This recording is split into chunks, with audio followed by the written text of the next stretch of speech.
Twenty फायव्हला कशातून बऱ्याच मी पण बरीच आहे, तुम्ही पण बरेच असणार. आता बरेच म्हणा लागणार, काय करता आता कशी बी सजा घाली काही झालं तर बरंच म्हणा लागणार. हे बघा ना, आपले हाल बघा कसे, हिंदुस्थानाचे हाल बघा कसे, देशाचे हाल बघा कसे. हां, असे हाल आहेत. ठीक आहे ना, काही वांधा नाही. डोळे पण एक एक भांडं आणण्यासाठी, मिरची आणण्यासाठी अंदर जावं लागते, तेल आणण्यासाठी रूममध्ये जावं लागते. बाहेर चूल मांडली, घरात तर काय चूल करता येत नाही. कम से कम 100 उठ बशा होतात. किती 100 उठ बशा. थोडं थोडं सामान, कधी चम्मचच राहते, कधी सराटाच राहते, कधी तावाच राहते, कधी झंझच राहते, कधी मसालाच राहते, तर कधी हळदच राहते, कधी मीठच राहते. असं करून जीव कंटाळून गेला. बरं लहान लेकरू नाही, चला बाबा त्या लहान लेकरांना सांगा.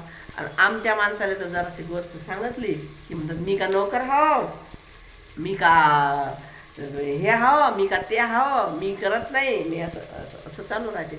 आता ही आपल्या देशाची हाल, आपल्या देशाचे हाल सांगायचं तात्पर्य की कधी काय होईल काही सांगता येत नाही. अचानकच लॉकडाऊन आलं, अचानक नोटबंदी झाली, आता अचानकच सिलेंडर बंद झालं, आता अचानकच या पृथ्वीवर प्रलय येणार आहे वाटते, असं वाटते मला. पूर्ण डुबून, मला वाटते तर पूर्ण आपल्याला सगळ्याला डुबा लागते आता. कारण हे आपल्याला ते संकेत काय आहे, तर संकेत काही पण अचानकच होते ना. सांगा ना, काही अचानकच. आता आपण विचार केला होता का गॅस मिळणार नाही आपल्याला म्हणून? नाही. आपण विचार केला होता का 500ची नोट बंद होणार आहे, 2000ची? नाही. आपण विचार केला होता लॉकडाऊन लागत नाही. म्हणून म्हणतो बाबा, अचानकच काही होणार आहे. म्हणून देशवासी हो, प्रेमानं राहा, सगळे प्रेमानं राहा. आपण सगळं एक दिवस हे देश सोडून जाणार. देश नाही, ही पृथ्वी सोडून जाणार. देश कशाला म्हणतात, ही पृथ्वी सोडून जाणार.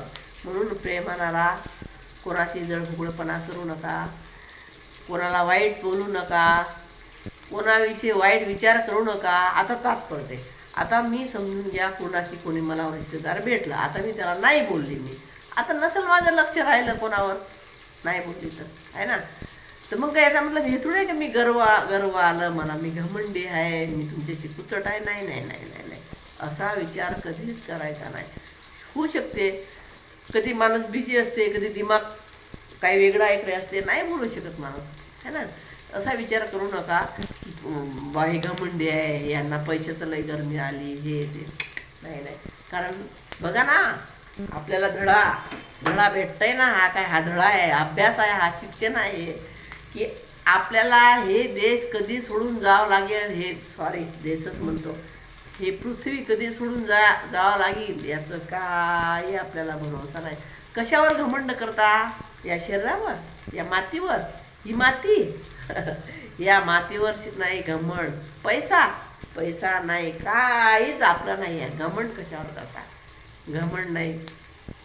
कधी कधी नाही, आता वय झालं, वयानुसार मी नाही कोणाशी बोलत, नाही लक्षात राहत माझ्या, नाही कधी होतं तू कोणाला थोडं बाबा घमंड आहे. नाही नाही नाही नाही, सॉरी, मी घमंडी नाही हो.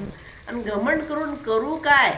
ज्यावेळेस यंग होती 30 वर्ष अगोदर, कदाचित तेव्हा मला म्हणलं बी याचं ना, याच्यात आला नाही माझं हे टमाट्याची चटणी